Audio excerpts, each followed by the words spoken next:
Jakarta, yaitu Madrasah Sanawiyah 19 Jakarta, mengalami insiden berupa tembok yang runtuh. Akibatnya 3 orang siswa meninggal karena tertimpa oleh bangunan yang runtuh. Beberapa warga menganggap bahwa insiden itu dikarenakan lokasi sekolah yang kurang strategis.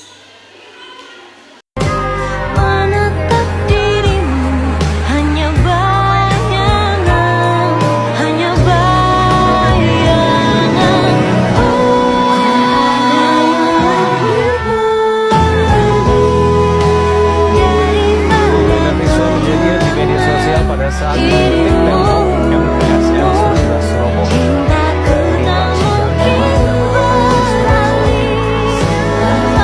Berikut beberapa tanggapan dari narasumber. Ya, terima kasih kepada Nida di studio. Di sini saya dengan seorang narasumber. Boleh tahu namanya, Bu? Ya, Ibu Novi. Apakah Ibu tahu tentang peristiwa yang terjadi di MTSN 19 Jakarta? Ya sedikit melihat di berita tentang kejadian itu.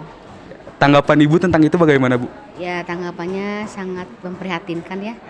Ada sebuah kejadian yang menimpa sekolah-sekolah yang seharusnya itu bisa jadi tempat untuk belajar yang nyaman buat anak, tapi ada sebuah bencana yang membuat mereka itu kan sukanya jadi banjir gitu ya. Dan ada memakan korban, itu yang sangat disayangkan. Bagaimana? Apakah Ibu bisa memberikan solusi? Mungkin dilihat dari latar belakangnya ya, apa yang menjadi pemicu penyebab dari robohnya tembok itu kan ya, pembatas dari sekolah dengan sungai itu mungkin harus diadakan sebuah investigasi mungkin dari kepolisian, mengapa bisa terjadi, kenapa sekolah tidak menerapkan sistem pengamanan yang lebih terjamin kepada anak-anak, kan ini anak-anak SMP gitu ya.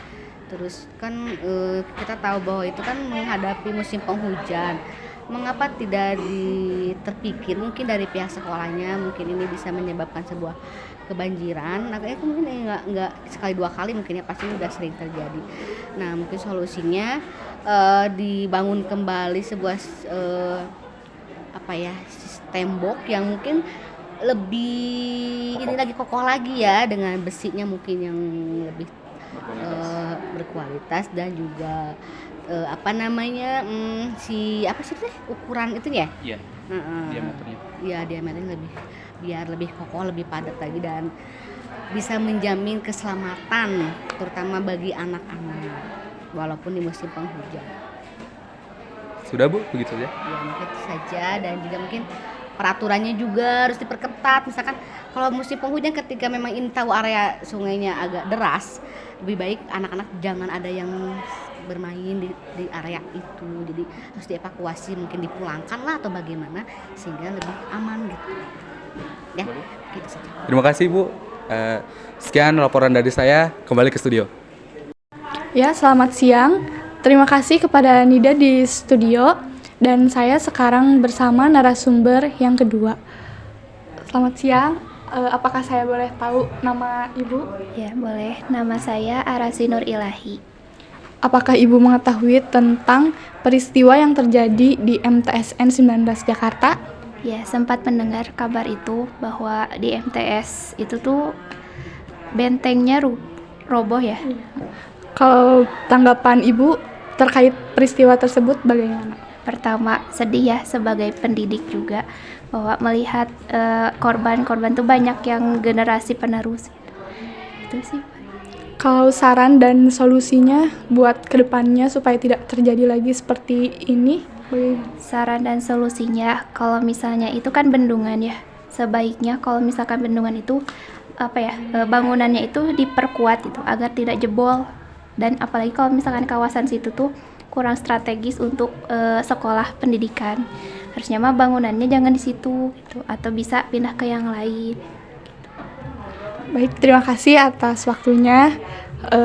Permisa, itulah tadi tanggapan dari narasumber kita. Kembali ke studio. Ya, kembali dengan saya. Terima kasih kepada saudara Nida di studio. Nah, bisa memperkenalkan diri? Ya, selamat siang. Nama saya Muhammad Fadila Zahran dari kelas 12 MIPA 3. Nah, mungkin Zahran sudah ketahui bahwa di Jakarta itu ada MTS 19 yang rubuh. Iya, saya sudah mengetahui mungkin secara keseluruhannya, tetapi untuk detail kurang. Tanggapan Zahran tentang kejadian tersebut seperti apa? Tentunya ini menjadi pertanyaan kepada pemerintah, apakah infrastruktur yang diberikan biayanya sudah cukup untuk memadai kegiatan pembelajaran. Apalagi Jakarta memang sudah rawan bencana, apalagi banjir. Tentunya seharusnya pemerintah menyediakan infrastruktur yang tahan terhadap banjir. Nah, dari tanggapan tersebut, adakah solusi dan saran yang Zahran ketahui? Tentunya yang jelas adalah memperbaiki infrastruktur untuk lebih tahan pada banjir. Kita bisa mengambil contoh dari berbagai negara, mungkin dari Jepang, mungkin dari berbagai negara lain juga, untuk pemerintah agar memberikan budget yang cukup. Terima kasih. Di sini saya laporkan kembali kepada Nida di studio. Itu beberapa tanggapan dari narasumber.